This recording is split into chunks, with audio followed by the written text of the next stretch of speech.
সরাও না না না না না সরাও সরাও সরাও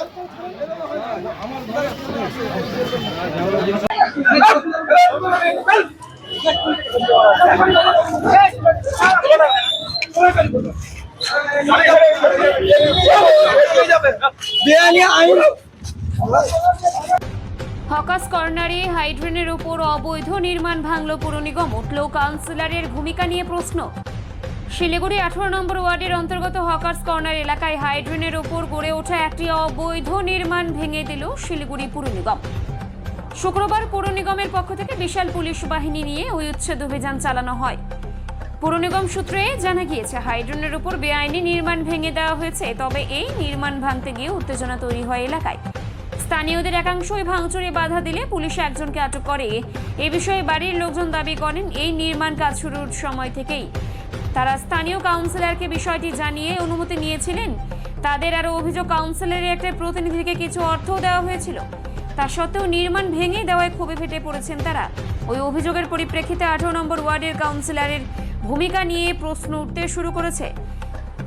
স্থানীয়দের মধ্যে গুঞ্জন, নির্মাণ চলাকালীন যদি কাউন্সিলরের অনুমতি বা মদতি থেকে থাকে তবে আচমকা এই উচ্ছেদ কেন? এই বিষয়ে কাউন্সিলরের তরফে এখনো পর্যন্ত কোনো প্রতিক্রিয়া মেলেনি। ঘটনার জেরে এলাকায় তীব্র চাঞ্চল্যের সৃষ্টি হয়েছে। অভিযোগ কি বলবো, আর কর্পোরেশনের এখন তো সিদ্ধান্ত কিছু বুঝতেছি না। কর্পোরেশনের লোক টাকাও নিবে, আবার ঘর ভাঙবে।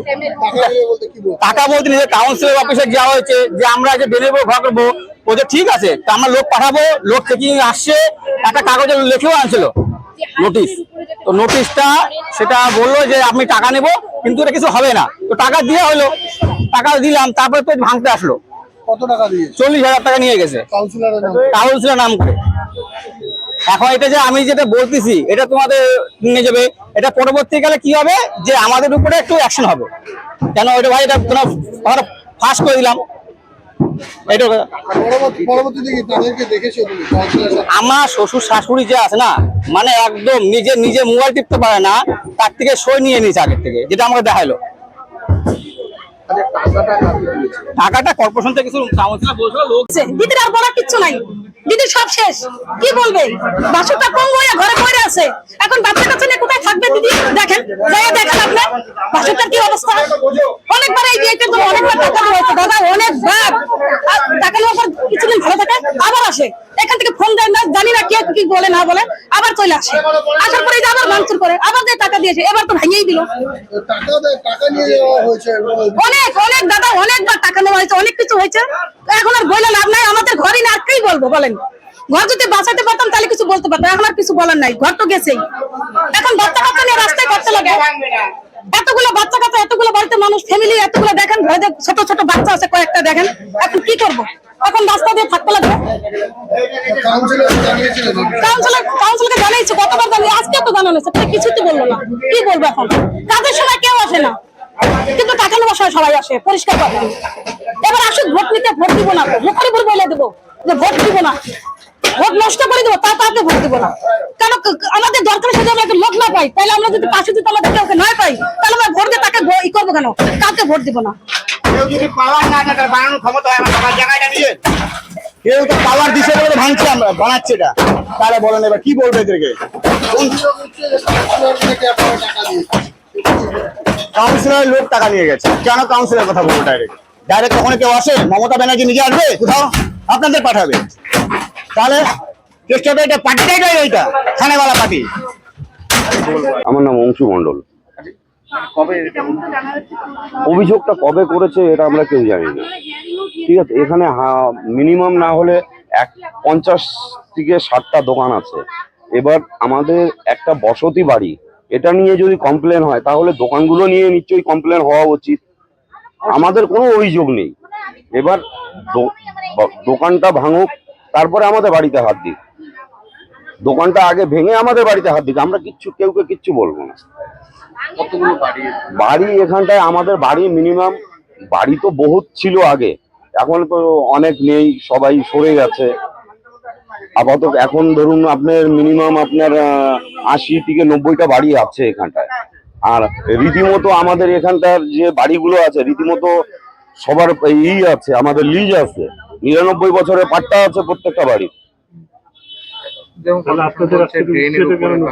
এবার উচ্ছেদের কিসের নোটিশ দিছে এটা তো আমরা বলতে পারবো না। এটা প্রত্যেকটা বাড়ি 99 বছরের পাট্টা আছে। মানে এরকম কোনো কাউকে বাড়ি বানানোর জন্য টাকা দেয়? না না, এরকম আমি তো আমার যতটা জানা এটা এরকম কিছু হয়নি। হ্যাঁ সুধবী রায়। সুধমি সুরভি রয়, সুরভি রয়। সুধমি রায়, আচ্ছা। কতদিন ধরে আছেন? আমরা তাও মনে কি 50 বছর ধরে এরকমই হবে। তো আজকে কর্পোরেশন কি বলছে?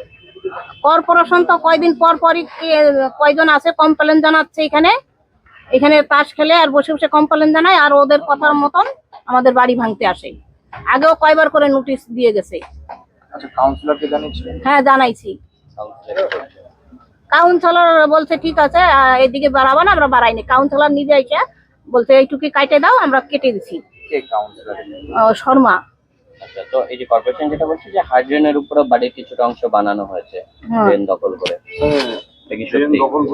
না, এক দোকান তো এই যে পুরো সব বলো, এদিকে প্রচুর দোকান আছে, পুরো ওইখানে প্রচুর দোকান, আর ওই গাছের ওইখান থেকে পুরো দোকান। পুরো দোকান আছে। খালি আমারটা না, আমরা তো ওদের পরে বানাইছি এইটা ডেরে। বাংলা সব ভাঙতে হবে, নালে নাই। আচ্ছা, কোনো রকম টাকা পয়সা এরকম কোনো লেনদেন টাকা পয়সা কেউ নিয়েছিল বা হ্যাঁ টাকা পয়সা তো দিছিল, এখন আমার দেওর জানে। মানে কাকে কাকে দিয়েছিল? কাকে দিছিল আমার দেওর জানে, ওইটা আমার দেওর বলতে পারবে, আমি জানি না। ও গেছে এখন ওই সে কাউন্সিলের কাছে।